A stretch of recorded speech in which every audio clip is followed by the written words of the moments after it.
Magandang araw sa ating lahat, mga mag-aaral ng ikawalong baitang dito sa Pilipino. Ngayong araw, ako ang inyong guro na si Sir Aaron ay ipagpapatuloy ang ating talakayan dito po sa ating Aralin 3 para sa ikalawang markahan. At para sa ating Aralin 3, ano nga ba yung tinalakay natin? Ito po ay yung panitakan na pinamagatang Amerikanisasyon ng isang Pilipino. So ipagpapatuloy po natin ang ating talakayan at para matapos po natin ito. Kumbaga, bago lang natin himayin or alamin ang pinakahuling bahagi ng ating aralin, magkaroon muna tayo ng kaunting balik-aral dun sa mga bagay na tinalakay po natin. Ayan po, para sa unang bahagi ng ating aralin 3, inalam natin kung ano nga ba yung pinagkaiba ng denotatibo at konotatibo, na kung saan nakita po natin yung kaibahan sa kahulugan at gamit po nito.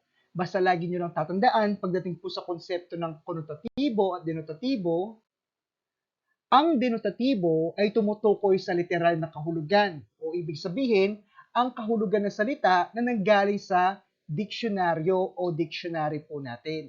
While kapag sinabi naman po natin na konotatibo o konotasyon, ito ay tumutukoy sa kahulugan naman ng salita na hindi tuwiran o kumbaga gumagamit ng talinghaga.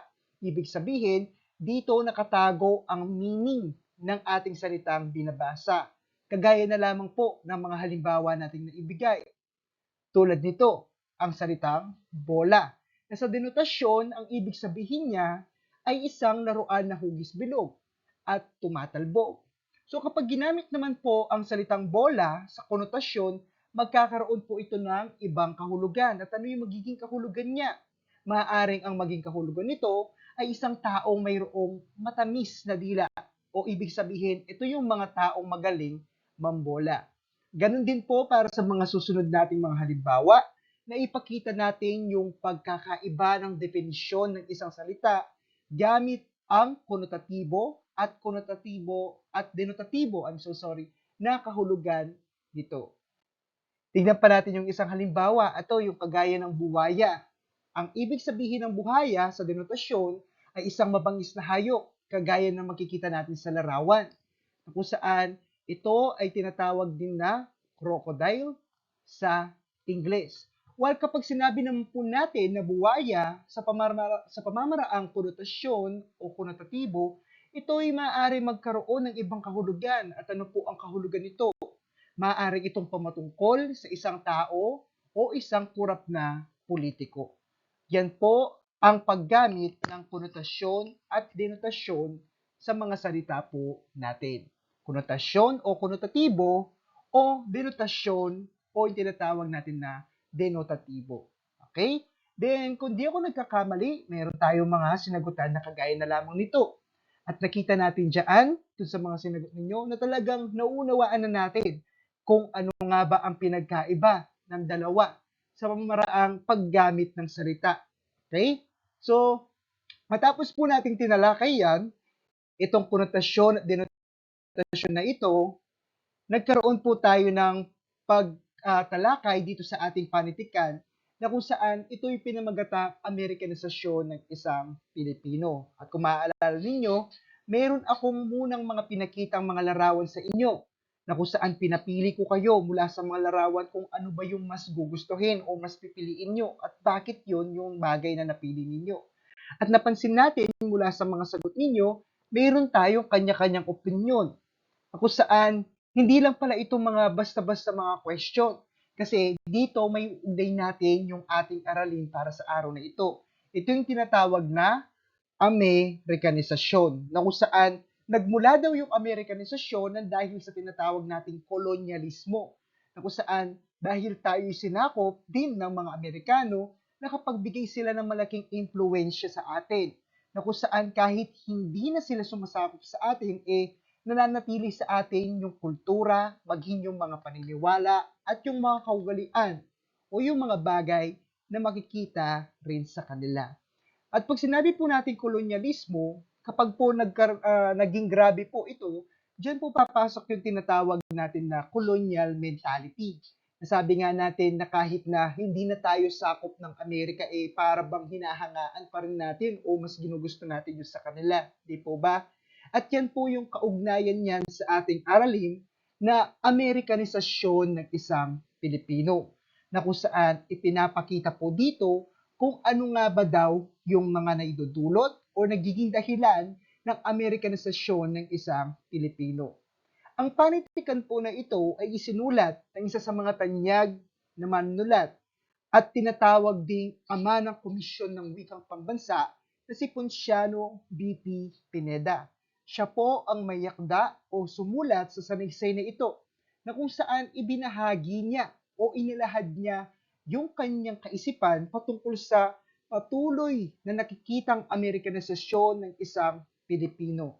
At mula po diyan sa kanya sanaysay, pinanood po natin at binigyan po natin ng linaw Magandang kung umaga. ano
Amerika ba yung mga tawag dito, pwede nating matutunan mula sa sanaysay o aralin na ito na kung saan ano nga ba yung tinutukoy ng mayakda na sakit na talamak sa ating lipunan.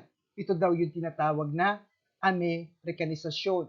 At nabanggit din dyan sa mga tanong na yan kung bakit nga ba ang mayakda na bakit nasabi ng mayakda na hindi tayo makapagtatayo ng isang tunay na Republikang Pilipino. At ang maaaring isagot po natin dyan ay dahil nga hindi tayo makapagtatayo ng sarili nating republika bilang isang Pilipino kung patuloy tayong kumakapit at umaasa sa sistema o kaugaliang Amerikano.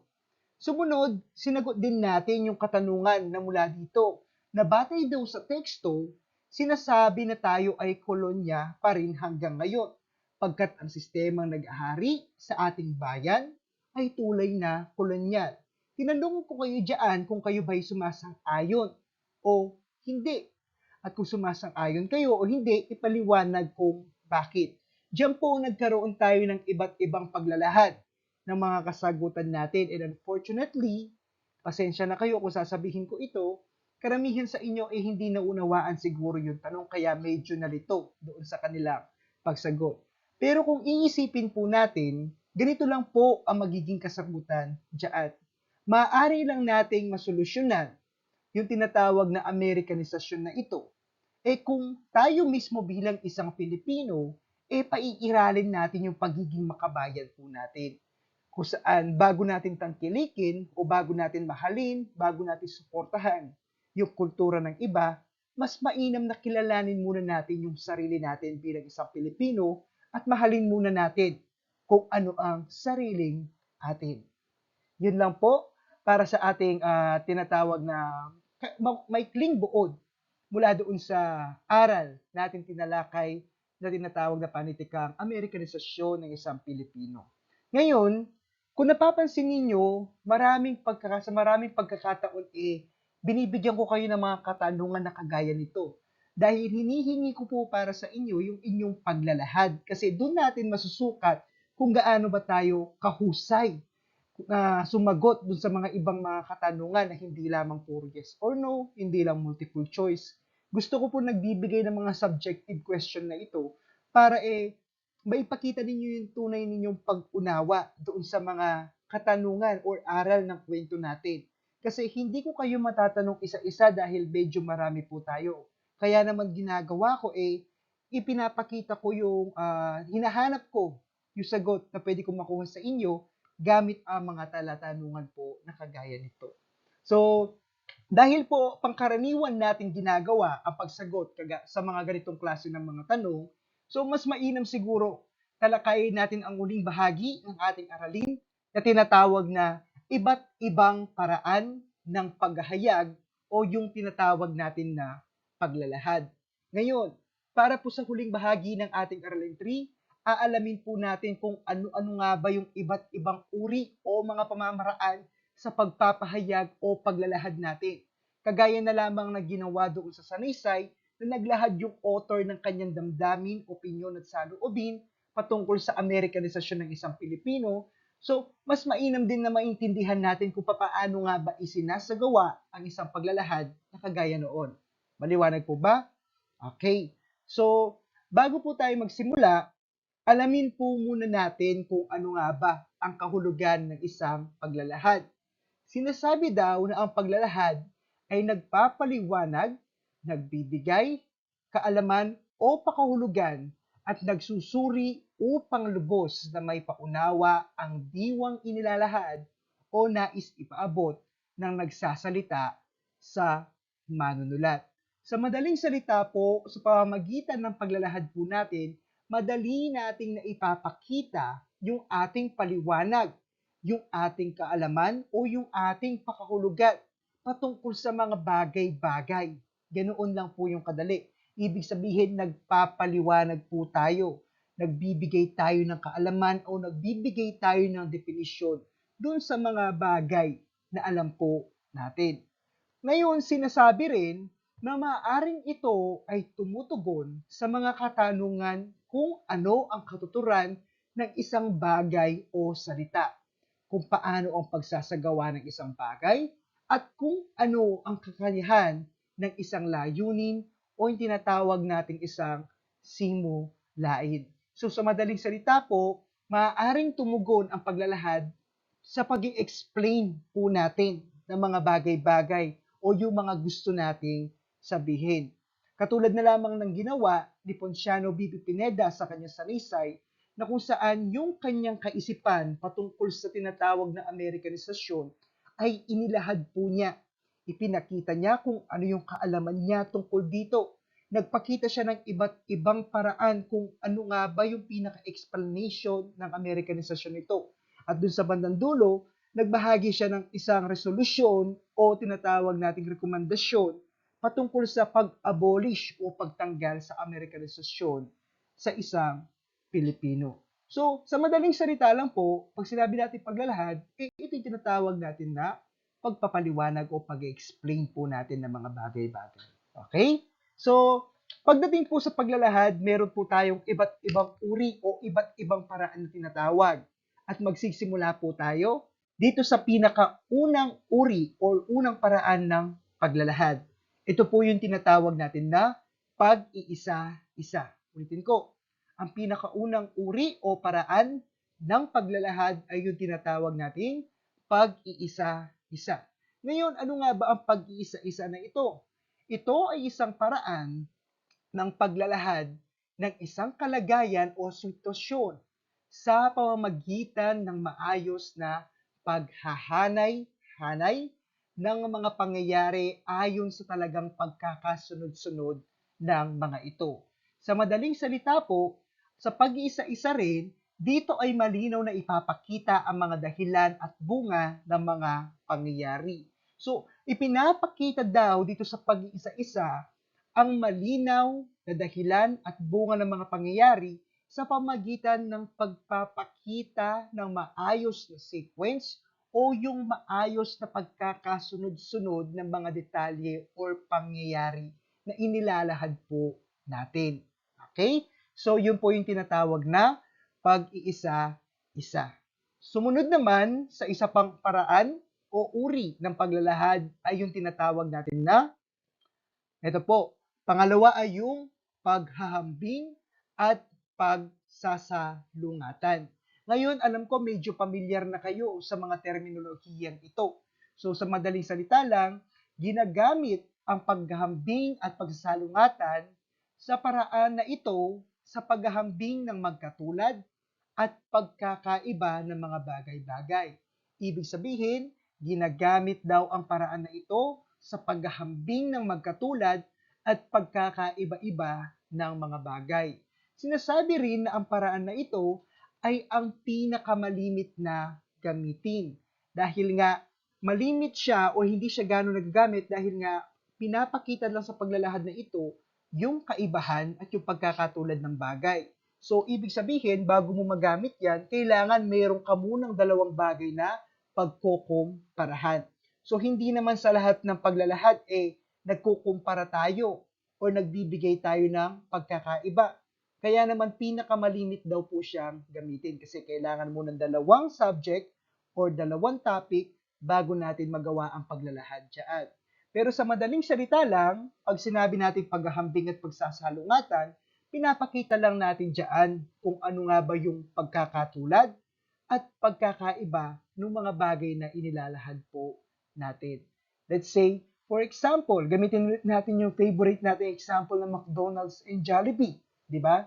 So, sa pag inilahad mo, kung saan magkaparehas lang para sa iyo ang lasa ng tawag dito, pagkain sa McDonald's o Jollibee, doon nagpapakita ka na ng paglalahad mo patungkol sa paghahambing.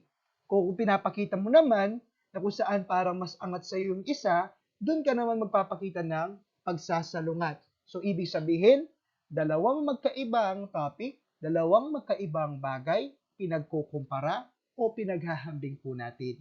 Yan yung isa or pangalawang paraan ng ating paglalahad. Okay? Sumunod naman, para sa ating pangatlong uri o paraan ng paglalahad, ito yung tinatawag natin na pagsusuri.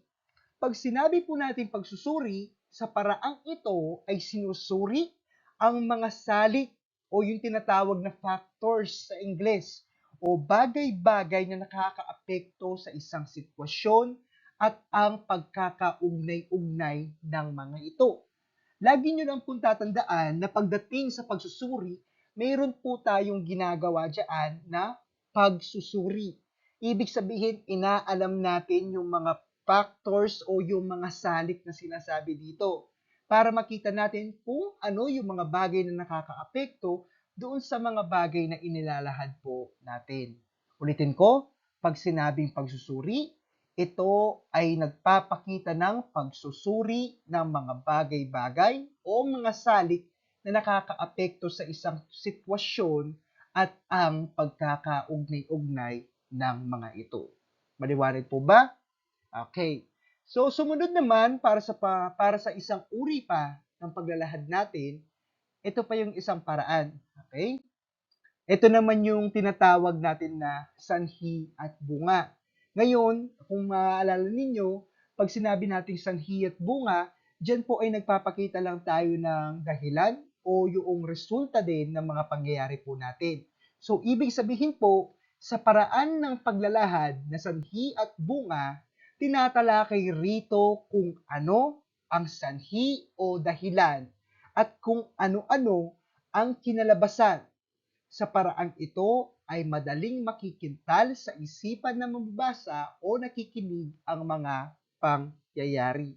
Ibig sabihin lang nito, kapag tayo po ay gumagawa ng isang paglalahad na gumagamit tayo ng example ng paggamit ng sanhi at bunga, ibinibigay natin kung ano-ano nga ba yung mga dahilan at ano-ano nga ba yung mga resulta o kinalabasan ng ating mga nalaman o yung mga gusto nating ilahad. Ganun lang po yun, kadali. Yan po yung tinatawag na isa pa sa mga uri o paraan ng paglalahad na tinatawag na sanhi at bunga. Ibig sabihin ay tinatalakay rito kung ano yung sanhi o dahilan at kung ano naman ang kinalabasan o yung tinatawag natin na bunga. Okay? So, ngayon ay dumako naman tayo sa pinakahuli at isa sa mga pinakamabisang paraan ng paglalahad. At ito po yung tinatawag natin na pagbibigay halimbawa. Ngayon, bakit naman po natin nasabi na isa yan sa mga pinakamagandang paraan ng paglalahad? Dahil ito'y nagpapatibay ng isang paglalahad sa pamamagitan ng pagbibigay ng mga halimbawa ay madaling makukumbinsi o mahihikayat ang nagbabasa o nakikinig po sa atin. So, ibig sabihin, kapag yung layunin natin, especially kapag ang layunin natin nagkukumbinsi tayo ng isang tao o gusto natin na maniwala sila sa atin, mas mainam na ganitong uri ng paglalahad o pag-explain, pagpapaliwanag yung gagawin natin. Bakit? Kasi kapag nagbibigay po tayo ng mga halimbawa sa ating paglalahad, mas madali pong magiging kapanipaniwala o kumbaga mas madali nating makukumbinsi yung ating mga tagapagbasa o yung ating taong kausap. Ngunit meron po tayong isang bagay na kailangan tandaan kapag tayo ay gumagamit ng ganitong klase ng paglalahad. At ano po iyon? Siguraduhin lamang na tiyak o makatotohanan ang ibibigay na halimbawa. Ibig sabihin po, kinakailangan na kapag tayo magbibigay ng halimbawa, mayroon pong mga basihan yung ating mga examples na gagamitin. Hindi po tayo gumagamit ng mga examples lang na base lang sa ating opinion o kumbaga yung mga hinulaan lang natin. Kailangan na sa bawat examples natin para mas maging makatotohanan po sila at mas maging tama yung paglalahad natin, kinakailangan na yung mga examples o halimbawa na yon, yung mga ebidensya na yon ay mayroong katotohanan at pawang purong katotohanan lang po. Maliwanag po ba? Okay. So sumunod, matapos nating malaman at matalakay kung ano-ano nga ba ang kahulugan at gamit ng mga uri ng paglalahad na ito, sinasabi daw na sa pagsulat ng paglalahad ay kailangan malawak ang kaalaman po natin, lalong-lalo na sa paksang ating tatalakayin. Kailangan na sa pagpapaliwanag sa mga kahulugan ay malinaw at maayos ang ating pagpapahayag At laging tatandaan na kinakailangan ito'y walang kinikilingan.